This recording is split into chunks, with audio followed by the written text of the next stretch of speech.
Welcome to this session dedicated to entrepreneurship and business. When I prepared this slide, I said dedicated to entrepreneurship for this particular session, but after having gone through the whole program at a later time, I wish to change it. The whole program is dedicated to entrepreneurship because soft skills are required more by entrepreneurs than by technologists and managers, who have the support of so many other departments, sections and sectors, whereas entrepreneurs are self-reliant and they stand on their own. So soft skills are most required by the entrepreneur. So the whole program is possibly dedicated to entrepreneurship. See, we all know that the developed nations of today, they have got a history, which is the history of entrepreneurs and entrepreneurs who flourished and nourished the various industries and markets in the past years.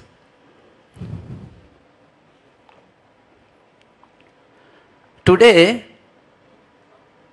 everybody has realized the importance of entrepreneurship. Globally, you find quite a number of opportunities are given for improving the entrepreneurship trends.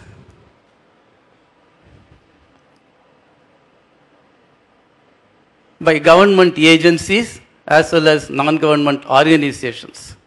We find a lot of schemes, lot of programs addressing different sectors on awareness about entrepreneurship, on training the potential entrepreneurs, counseling and assisting with startup funds as well as institutional loans.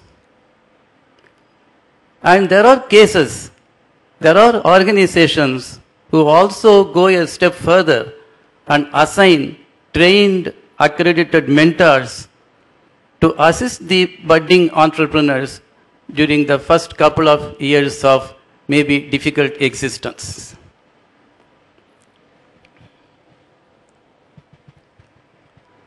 In short, we are living in an era today which is highly conducive to explore and exploit the entrepreneurial potential which is available.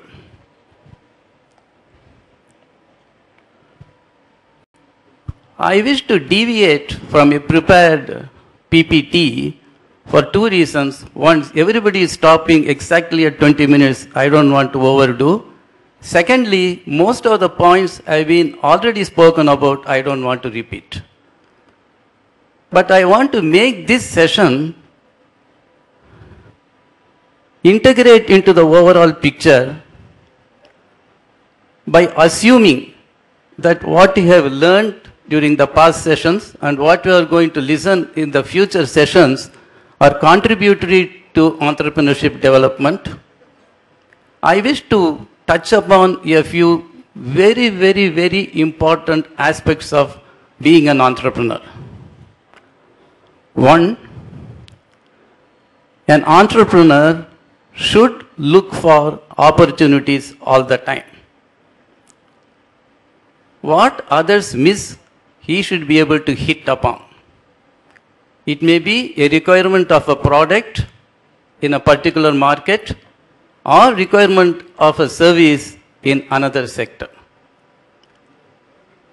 Secondly, an entrepreneur must be very flexible in his approach. In fact, many large organizations outsource their products and services to the smaller entrepreneurs precisely for this purpose. Once you grow large, your flexibility is lost. You are bound by your own system, which cannot change that frequently because you have to maintain stability of the system within your own large organization. Whereas smaller entrepreneurs must utilize the strength of being flexible in your approach. And you must be open-minded to changes. When others may not like change, normally we don't like change.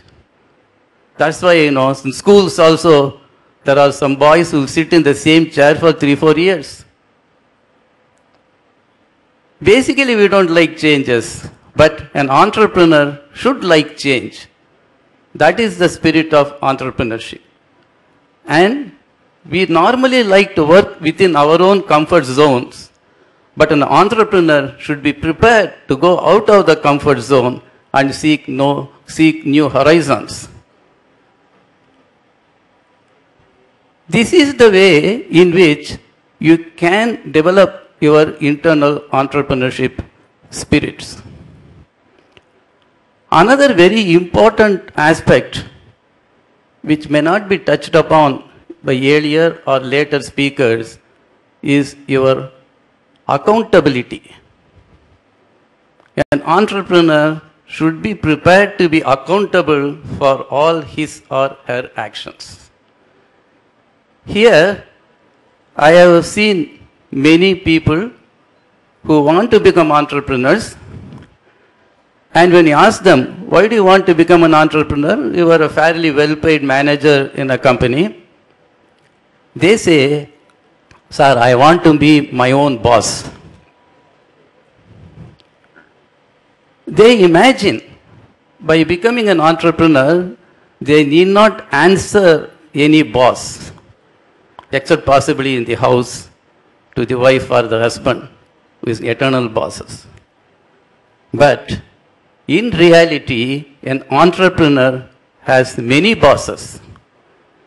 He is answerable to not only himself, but also to his employees, to his financial partners, directors, the bank managers, the statutory requirement agencies like Provident Fund, ESI, and to their own workmen, because your wrong move may shatter their dreams. You may lose money, you may come out of it, but when you close down your workshop or factory or business, the worst affected are the people who are employed by you and their families. So you have to be responsible for all your actions. So basically, accountability is the most important virtue which an entrepreneur should have or he should learn to possess and train himself for before he becomes an entrepreneur.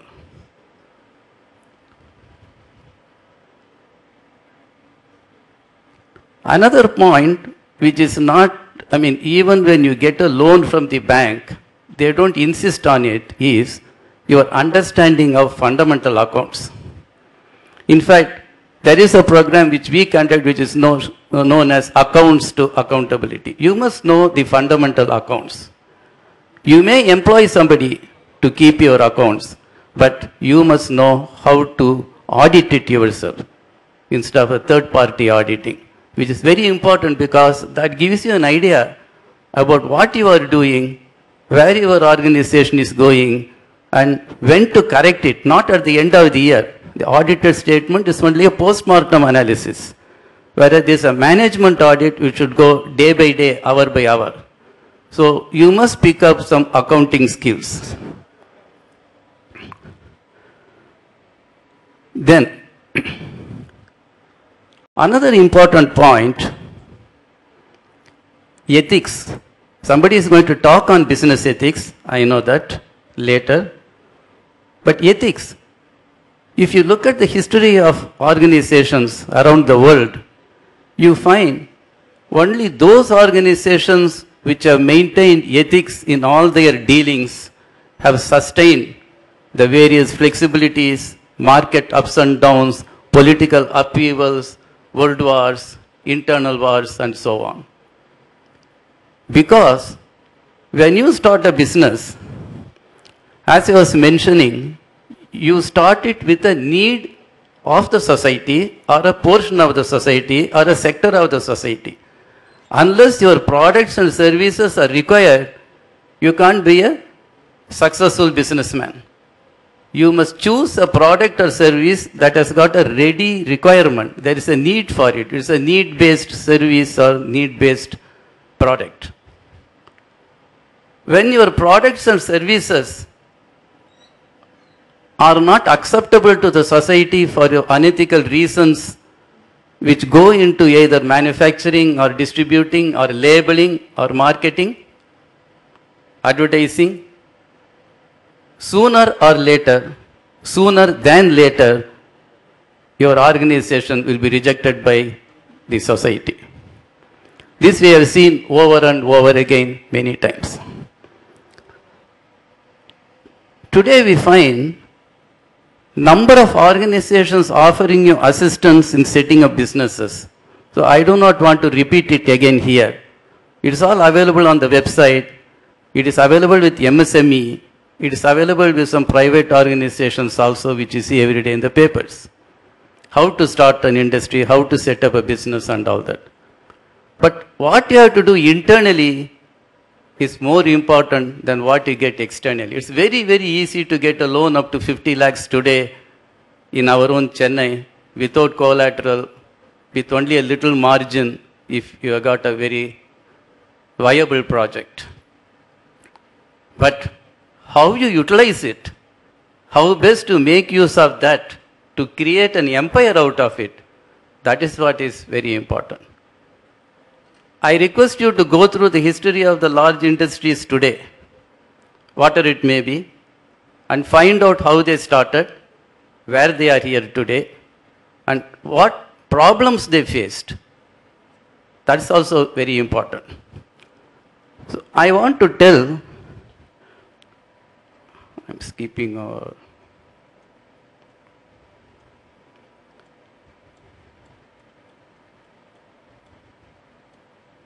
Yes. See, the one difference between managers, by law, managers and entrepreneurs are almost the same. Same characteristics and same self-confidence. Somebody talked about self-confidence. I remember a story when a very big man who has started, who has created an industrial empire as well as educational empire out of nothing, he was approached by a youngster who asked him, "Sir, I want to know how you have succeeded in so many things within a short span of years." It was only about 70 years. The gentleman asked the young man back, "I'm glad that you asked me, but you have got one quality. You are very inquisitive. The 1,000 people are there in this meeting, nobody approached me, whereas you have approached me, and you have got the self-confidence already. So you have got the basic traits to become big." Then he insisted, "Sir, please tell me, what is the secret behind your success?" He said, "Young man, it was my self-confidence. And my self-confidence was based on 100 failures that I faced. Because from every failure, I learned something and I have become successful." So that is about self-confidence. Now, managers can operate, function successfully only if they get all the information on their table or on the laptop. Whereas entrepreneurs, most of the time, we work with incomplete information because you can't afford to wait till you get complete 100% information. So we wait. If you wait, you will lose the opportunities. You will lose business. So, you must know how to manage uncertainty. That's a very essential characteristics which you have to develop. All these things are trainable. Nothing is inborn. It may be more in some people, less in some other people. If you manage uncertainty, naturally, you will be better off in taking risk. What is going to be the market trend? We are supplying to a big product company, a component. what is going to be their next move? How that is going to alter my drawings? How it is going to alter my capital investment? Whether I can take the risk and start working on it today, hoping they are going to give the order to me, or I will postpone it till they come and give me the order. I mean, number of things like that. So once you know how to work with uncertainty, you will also know how to take risks. Of course, accountability is the most important aspect, and ethics is very important for that. I'll skip a few.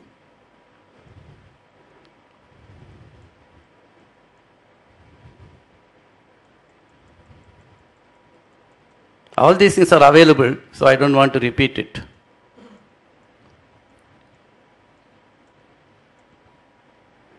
Yeah, if you can get a mentor, not that I am a mentor, I am telling you, for small businesses, there's nothing like getting a mentor for your first couple of years. A mentor is not Godfather.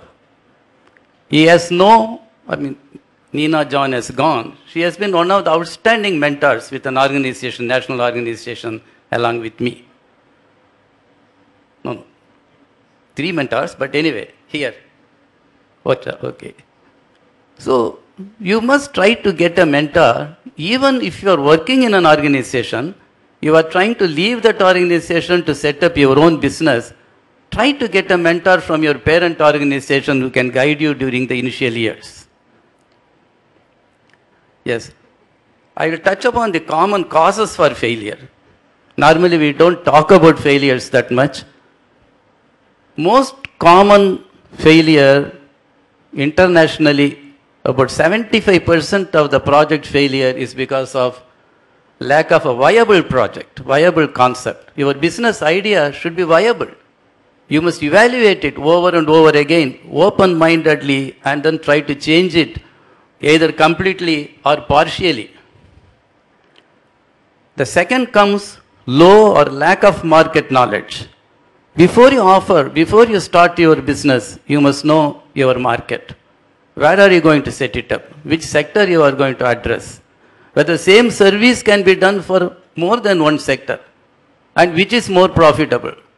For the same capital, for the same expenditure, same working capital, what is the best market in which you can offer the same service? So that determines your profitability and gain. Yes, this mistake has been made by many, including myself, in my first entrepreneurial venture. I got a loan for about 25 lakhs from a bank, but the manager sweetly said, we will first give you 10 lakhs.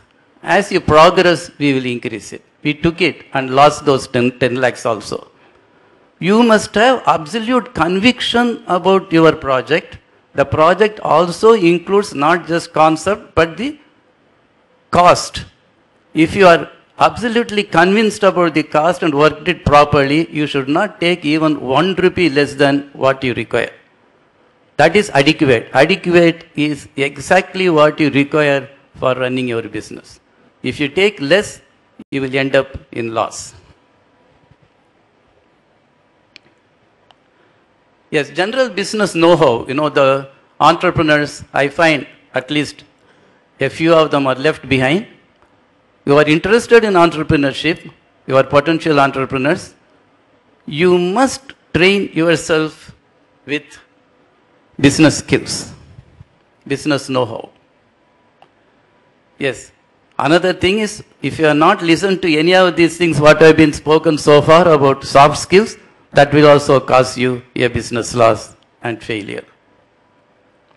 Ethical principles I told you already, and thank you. Wish you all the best. If some of the points I told has been a little like a warning to you, I'm sorry, it is not so. It is meant only to prepare you to face the challenges that you may encounter during your entrepreneurial journey. Thank you. Wish you all the best. Thank you, Mr. Sasi. I request Mr. Sasi to please stay back on the dais and request Group Captain Vijay Kumar to kindly present memento.